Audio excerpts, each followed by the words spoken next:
ये कहानी एक पालमपुर गांव की है। बहुत प्यारा गांव था और वहाँ के लोग भी बहुत अच्छे थे। रोज सुबह की तरह महिला गाय भैंसों का दूध निकालती, पुरुष अपने काम धंधे पे जाते और गाड़ी मोटर का आवन जावन लगा रहता। दूर दराज पे एक खेत था।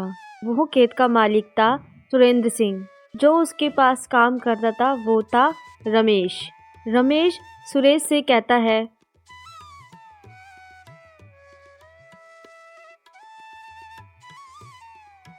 सुरेश भाई जी, मैं सोचता हूँ हम ये जो काम करते हैं, हम क्यों ना अपनी खुद की सब्जी से कोई काम करें। हमारा इतना बड़ा खेत है, सब्जियाँ भी ताज़ी ताज़ी लगती है। मैं सोच रहा हूँ कुछ ना कोई अपना काम खोलें। हाँ रमेश, तेरी बात में दम तो है। वैसे भी सब्जियाँ बहुत कम भाव में जा रही है आजकल बाज़ारों में। क्यों ना हम कोई खाने पीने का अपना खुद का कोई ढाबा खोलें, जिससे हमारी सब्जियों का मुनाफा भी हो हमें और मेहनत भी रंग लाए। इतने महंगे ज़माने में सस्तियाँ सब्जियाँ जाना ठीक नहीं है। सही कह रहे हो भाई जी, मैं आज ही बाज़ार देख कर आता हूँ। ऐसा कौन सा काम है जो हम खोल सके और हमारे धंधे में हमें मुनाफा भी हो और लाभ और नुकसान भी ना हो। मैं आज ही देखता हूँ बाज़ारों में जाकर।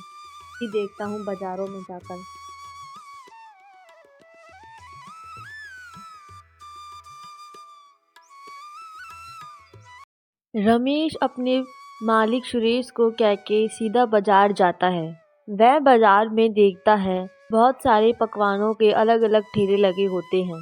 वह उनमें से एक ठेले पे जाता है और वहाँ के आलू पूरी खाता है। फिर वह अपने काम खोलने की वार्तालाप शुरू करता है दुकानदारों से। अरे भाई साहब, ये आलू पूरी तो बड़े स्वादिष्ट बनाए हैं, मसाले भी अच्छे हैं। दरअसल मैं ये पूछना चाहता था, आप ये जो काम धंधा खोलते हो रोज सुबह शाम, और कब से खोल रहे हो और इसमें कितनी लागत लग चुकी है अब तक? भैया मेहनत तो है, पर मेहनत के साथ साथ लगन भी बहुत है। सब्जियां बाजार से ले आते हैं और घर पर हमारी बीवियां बना देती है। बाकी दिन का अच्छा खासा ही मुनाफा हो जाता है। महीने के 15,000 तो कमा ही लेता हूँ भाई साहब। हाँ भाई साहब, दुकान वाले भाई साहब सही कह रहे हैं। पैसा तो आप लगा दोगे, लेकिन धंधे में वृद्धि होने में भी तो समय लगेगा। तो इसलिए वृद्धि होने के लिए आपके अंदर पेशेंस होना ज़रूरी है और उसके साथ साथ आप में लगन भी। समय के साथ ही काम का ग्रोथ होता है भाई साहब। ये सभी बातें सुनकर रमेश अपने घर की ओर निकल पड़ता है। वह घर जाता है और अपनी बीवी से इस मामले में हर एक बात बारीकी से बताता है, क्योंकि उसका ये काम सोचना ना कि उसके अकेले का है बल्कि उसके मालिक का भी है। तो वह ये काम बहुत ही सूझबूझ के साथ ही करेगा। रमेश बाजार करके वह अब सीधा अपने घर पहुंचता है, जहां पर उसकी बेटी कशिश और उसकी बीबी रानी होते हैं। वह उसकी बेटी बहुत ही प्यारी होती है। तभी उसकी बेटी अपने पापा रमेश से बोलती है, नमस्ते पापा, आज तो आप बहुत लेट आए हो। क्या बात है? लगता है सुरेश अंकल ने अपने पास ही बिठा लिया था आपको, जो आप इतना लेट आए हो। मैं तो खेलने जा रही थी, आपको देखते ही रुक गई। हाँ बेटा, आज थोड़ा काम ज़्यादा था।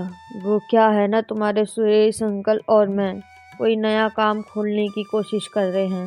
सोच रहे हैं कुछ अच्छा ही काम खोल लें, क्योंकि ये खेती बाड़ी की सब्जी बहुत महंगी बिकती है और कोई मुनाफा भी नहीं होता रानी। देखो जी, मैं तो तुमसे एक ही बात बोलती हूँ, कोई भी काम करो सुरेश भाई की निगरानी में ही करना, क्योंकि आप उनके वहाँ कर्मचारी हो। अगर उनके विरुद्ध जाके कोई भी काम करेंगे तो बात आप पर ही आएगी। जो वो बोले वही आप करना। और बाजार में अपना काम खोलने से पहले सुरेश भाई से अच्छे से ही वार्तालाप कर लेना।